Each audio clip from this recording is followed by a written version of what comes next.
ജിൻഡോ, യഥാർത്ഥത്തിൽ ഈ mic off ചെയ്തിട്ടില്ല എന്നും മൈക്കിന്റെ ബട്ടൺ തന്റെ കയ്യിലില്ല എന്നും നിസ്സഹായനായി നിൽക്കുന്ന ഒരു സ്പീക്കറെയാണ് നമ്മൾ കാണുന്നത്, ഓം ബിർള. അതിൽ അഡ്വക്കേറ്റ് ഇ കൃഷ്ണദാസ് പറഞ്ഞതെല്ലാം അഡ്വക്കേറ്റ് ഇ കൃഷ്ണദാസും ബി ജെ പിയും രാജ്യവും ഒക്കെ കേട്ടു എന്നാണ്. ജിൻഡോ, ഈ കൃഷ്ണദാസ് പറഞ്ഞൊരു കാര്യമുണ്ട്. പുറകിൽ രാഹുൽ ഗാന്ധിയുടെ സംസാരം കേൾക്കാതിരുന്നപ്പോൾ പുറകിലിരിക്കുന്ന ആളുകൾ മൈക്ക് മൈക്ക് എന്ന് വിളിച്ചു പറയുന്നത് അദ്ദേഹം കേട്ടുവന്ന്. എന്തിനാ പുറകിലിരിക്കുന്ന ആളുകൾ മൈക്ക് മൈക്ക് എന്ന് വിളിച്ചു പറയുന്നത്? മൈക്ക് ഓഫ് ചെയ്തുകൊണ്ടാണ്. അത് കോമൺ സെൻസ് ഉള്ള ആൾക്ക് മനസ്സിലാകുന്നല്ലേ. മൈക്ക് ഓഫ് ചെയ്തുകൊണ്ടാണ് പ്രതിപക്ഷാംഗങ്ങൾ മൈക്ക് മൈക്ക് എന്ന് വിളിച്ചു പറഞ്ഞത്.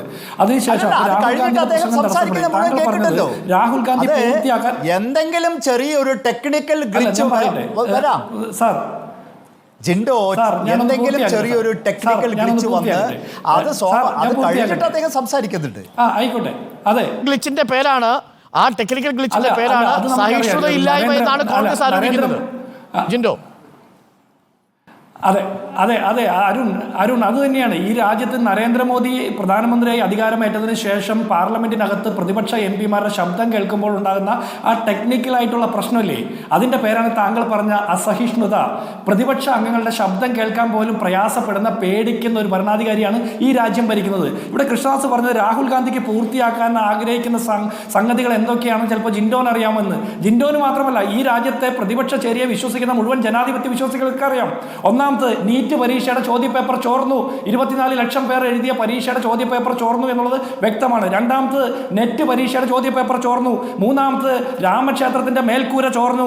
രാജ്യത്തിന്റെ സമ്പത്ത് അദാനിയുടെ ഷെൽ കമ്പനികളിലേക്ക് ചോർന്നു. രാജ്യത്തിന്റെ അതിർത്തി ചൈനീസ് പട്ടാളക്കാരുടെ കയ്യിലേക്ക് ചോർന്നു. പാർലമെന്റിന്റെ സുരക്ഷ ചോർന്നു. പൊതുമേഖലാ ബാങ്കുകൾ കൊള്ളയടിച്ച കൊള്ളക്കാർ ഈ രാജ്യത്ത് നിന്ന് വിദേശത്തേക്ക് ചോർന്നുപോയി. ഇന്ത്യൻ പട്ടാളക്കാരുടെ ജീവൻ പൊതുവഴിയിൽ പെരുവഴിയിൽ ചോർന്നുപോയി. ഇലക്ഷൻ കമ്മീഷന്റെ വിശ്വാസ്യത ചോർന്നുപോയി. ജുഡീഷ്യറിയുടെ വിശ്വാസ്യത ചോർന്നുപോയി. ഇന്ത്യയിലെ ഭരണഘടനാ മൂല്യങ്ങൾ ചോർന്നുപോയി. മതേതര മൂല്യങ്ങൾ ചോർന്നുപോയി. പാർലമെന്റിലെ എം പിമാരുടെ അവകാശം പോലും ചോർന്നുപോയി. കേന്ദ്ര അന്വേഷണ ഏജൻസികളുടെ നിഷ്പക്ഷത ചോർന്നുപോയി. അത് മാത്രമല്ല, ഇതൊക്കെ ചോർന്നതുകൊണ്ടാണ് കഴിഞ്ഞ പാർലമെന്റ് തെരഞ്ഞെടുപ്പിന്റെ സമയത്ത് നരേന്ദ്രമോദിയുടെ വോട്ട് മൂല്യം വരെ, വോട്ടിന്റെ ഭൂരിപക്ഷം വരെ ചോർന്നുപോയത്. ഇവിടെ അടിയന്തര പ്രമേയത്തിന് എം പിമാർ അപേക്ഷ കൊടുക്കാനുള്ള ഓപ്ഷൻ പോലും ഇല്ലാതാക്കുകയാണ് ഡിജിറ്റൽ ഇന്ത്യ നടപ്പാക്കുന്ന നരേന്ദ്രമോദി. ഇവിടെ എം പിമാർ പ്രസംഗിക്കുമ്പോൾ, പ്രതിപക്ഷ നേതാവ് സംസാരിക്കുമ്പോൾ മൈക്ക് ഓഫ് ചെയ്യുന്നു. ഞങ്ങൾ ചോദിച്ചത് ഇന്ത്യയുടെ പ്രധാനമന്ത്രിയുടെ എൻ്റയർ പൊളിറ്റിക്കൽ സയൻസിലുള്ള ഡിഗ്രി സർട്ടിഫിക്കറ്റിനെ കുറിച്ച് ചർച്ച ചെയ്യണമെന്നല്ല. ഈ രാജ്യത്ത് 24 ലക്ഷം ചെറുപ്പക്കാർ, യുവാക്കൾ എഴുതിയ പരീക്ഷയുടെ ചോദ്യപേപ്പർ ചോർന്നതിനെ കുറിച്ചുള്ള ചർച്ച നടക്കുമ്പോൾ അതിനെക്കുറിച്ച് ചർച്ച ചെയ്യാതെ നന്ദി പ്രമേയം നടത്തണമെന്ന് പറഞ്ഞാൽ ആർക്ക് നന്ദി പ്രമേയം നടത്തണമെന്നാണ് നിങ്ങൾ പറയുന്നത്? ഈ രാജ്യത്തെ ചോദ്യപേപ്പർ ചോർച്ചയ്ക്ക് വേണ്ടിയിട്ട് ഒത്താശ ചെയ്ത സംഘപരിവാറുകാർക്ക് നന്ദി പ്രമേയം നടത്താനോ?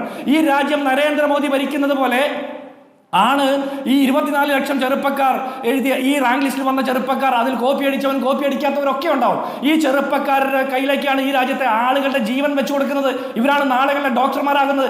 ഈ രാജ്യത്തെ നരേന്ദ്രമോദി ഭരിച്ച് കുട്ടിച്ചോറാക്കുന്നത് പോലെ ഈ കോപ്പി അടിച്ച് ജയിച്ചു വരുന്ന ഡോക്ടർമാരുടെ മുമ്പിലേക്ക് ഈ രാജ്യത്തെ ആളുകളുടെ ജീവനെ വെച്ചു കൊടുക്കണമെന്നാണ് നിങ്ങൾ പറയുന്നത്.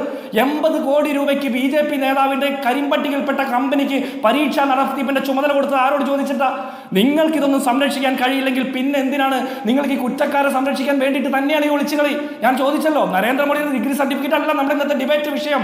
ഈ രാജ്യത്തെ ചെറുപ്പക്കാരുടെ വിശ്വാസയോഗ്യമെന്ന് നിങ്ങൾ പറഞ്ഞു വിശ്വസിപ്പിച്ച ഒരു ചോദ്യപേപ്പർ ചോരുന്നു. ഇവിടെ 6 സംസ്ഥാനങ്ങളിൽ കേസ് നടക്കുന്നു. 6 FIR CBIയുടെ കേസ് എടുക്കുന്നു. ഈ ലിസ്റ്റിലുള്ള ആളുകളുടെ കൗൺസിലിംഗ് നടക്കുകയല്ലേ? ഇതിൽ എത്ര പേര് കോപ്പി അടിച്ചവരുണ്ട്, കോപ്പി അടിക്കാത്തവരുണ്ടെന്ന് നിങ്ങൾ എങ്ങനെ തിരിച്ചറിയും? ഇവിടെ CSRന്റെയും നെറ്റിന്റെയും അല്ലെങ്കിൽ NTA നടത്തുന്ന മുഴുവൻ പരീക്ഷാ സംവിധാനങ്ങളുടെയും വിശ്വാസ്യത തകർക്കപ്പെടുമ്പോൾ ഏതെങ്കിലും ശാഖയിലെ RSSകാർക്കല്ല ഇതിന്റെ ചുമതല കൊടുക്കേണ്ടത്.